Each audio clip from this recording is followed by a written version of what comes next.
To access the air filter, first open the hood. Use the hood prop rod to support the hood. The air filter is located here.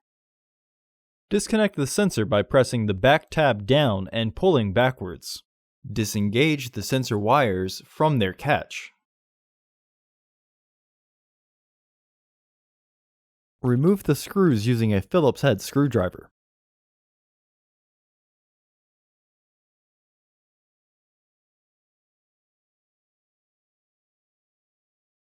Lift the housing. Remove the old filter from the housing and clean out any debris inside. Install your new filter into the housing.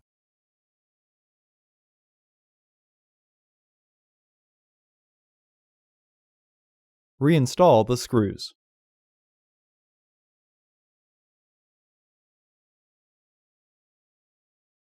Reinstall the wires.